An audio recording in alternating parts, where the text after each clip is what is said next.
Blessed are you who believe that what was spoken to you by the Lord would be fulfilled. It's one of my favorite verses in all of Scripture. Mary's cousin, Elizabeth, is proclaiming this to Mary. And to that end, part of the homily that I want to give this morning kind of reflects that whole idea, but perhaps more in a more human fashion.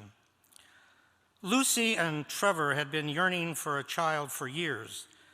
They met in the military, fell deeply in love. They were a middle-aged couple when they married. Their plan, because of their age, was to start a family, and they dreamed what it would be like to be a mom and a dad. But things didn't turn out quite like they expected, because for the longest time they couldn't conceive.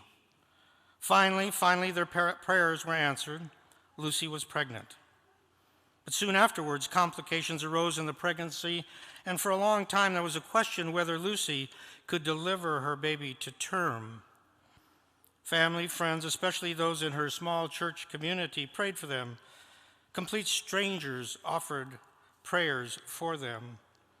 When their baby was born, they knew their beautiful baby girl would have physical challenges that would affect her whole life. Now, Lucy and Trevor were grateful that little Teresa Beth had survived, but they worried about her future and the challenges that she faced. And many of their initial dreams about what their little girl would grow up to be had to be adapted. Their world had been turned upside down in many ways. On Teresa Beth's 4th birthday, Lucy and Trevor invited me over for cake and ice cream. They failed to mention that 12 other 4-year-olds would be there as well. I stood back and watched the mayhem, positioning myself out of the way, trying to avoid being run over by such incredible energy. At some point, Trevor must have needed a timeout as well from all of the excitement. We chatted a bit, and then to my surprise, a total left-hand turn in the conversation. He started talking about the experience of rearing his little girl and the unexpected help he and Lucy had received and still do to this day. How little Teresa Beth's progress, albeit challenging, taught them to measure and find joy in even her smallest accomplishments. How rearing their child revealed reservoirs of love and patience in both Lucy and Trevor that they had never felt before. He told me how he had been changed as a father for the better by his little girl, how their marriage was stronger, how their prayer life had become richer. And then he said, suddenly, catching me a bit off guard, he said, "We thought we knew what kind of child we wanted. We didn't get that child. We got the child we needed." We got the child we needed. So often in life, I think we know exactly what we are getting into, be it single or married life, and particularly in the rearing of children. We know exactly how things will be and how they're going to work out. We have dreams about the present and our futures, and we are confident that our plan is the best plan. And then our world gets turned upside down. What we thought would happen doesn't happen. We think that we'll get into this college and we don't, but we get into that one.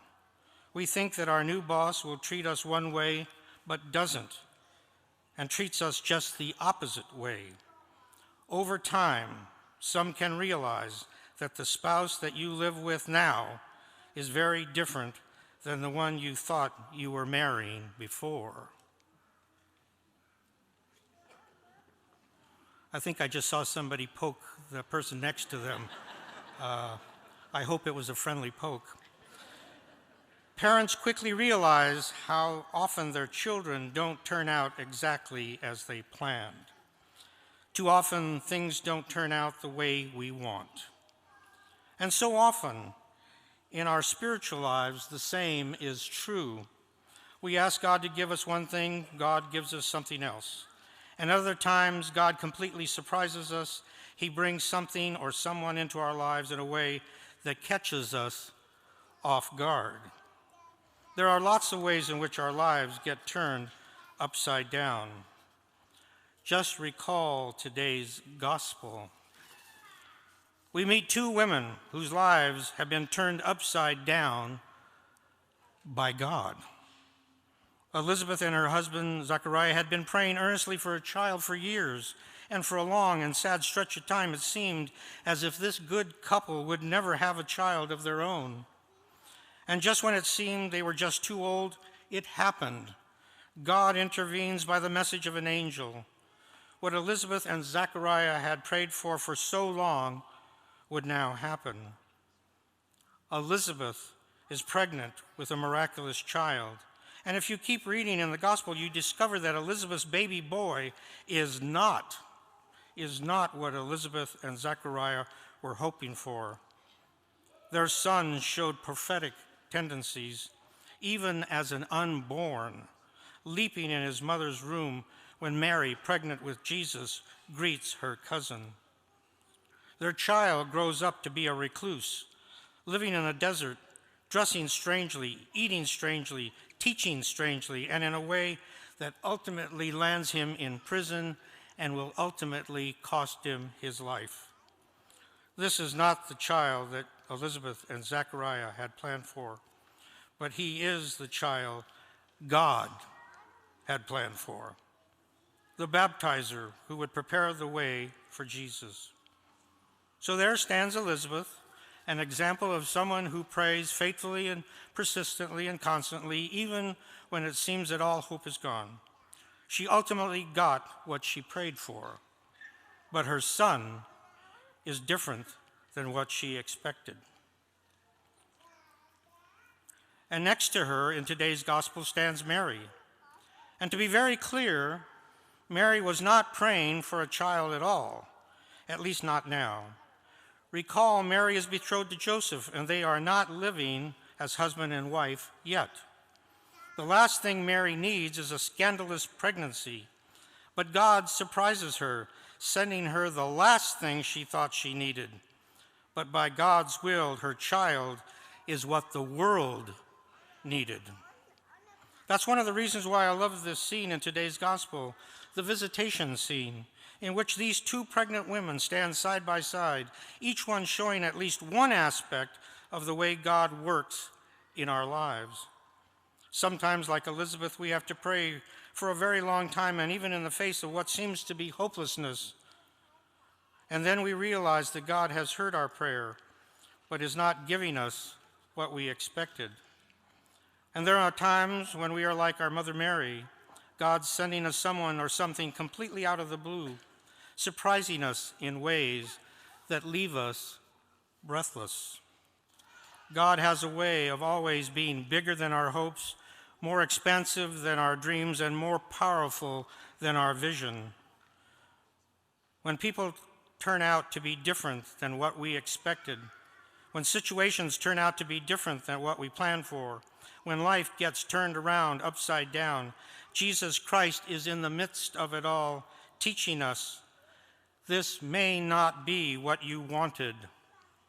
Trust me, I know what you need. So here we are, the last days of Advent. Rely on your prayer life, fast as you can. Give any last-minute alms you have to the poor. Open your hearts and minds to the amazing and true gift of Christmas. It is our God, God who is bigger and better than whatever you could have imagined of God to be as you close out 2021. So no matter what you think you know about God, you have to be prepared to turn that upside down and inside out in 2022. You have to be ready to have your vision of God expanded. If you think God is harsh or judgmental, if you think that God is disinterested in your well-being, then think again. God's ready to watch how Jesus enfleshes a God who loves without ceasing. if you think that God is keeping score and hands out harsh punishments, well, get ready to see the God in flesh as Jesus who saves us while we are yet still sinners. If you think that Jesus is content to let you lead a selfish, self-centered, and self-righteous life, well, get ready to watch how God enfleshes Jesus who calls you out to proclaim the gospel by your lives.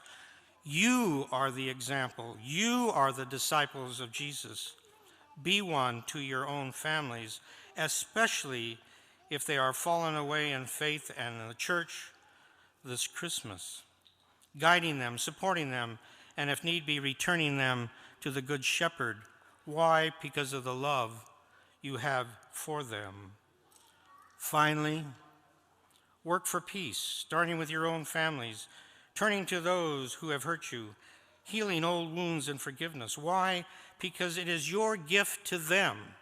It is your gift to them, and it's your gift to that babe which will be lying in a manger in just a few days. Giving to all as best you can, and in any way you can, the gift they need most this Christmas. It's you they need most. And I can say this because you must be ready as Jesus enfleshes a God who is humble enough to be born in a smelly stable, who's humble enough to die on a bloody cross, a humble God wrapped in swaddling cloth at his birth and draped over by a funeral shroud at his resurrection. That, my brothers and sisters, that is perhaps not the God you are expecting. It is the God you need.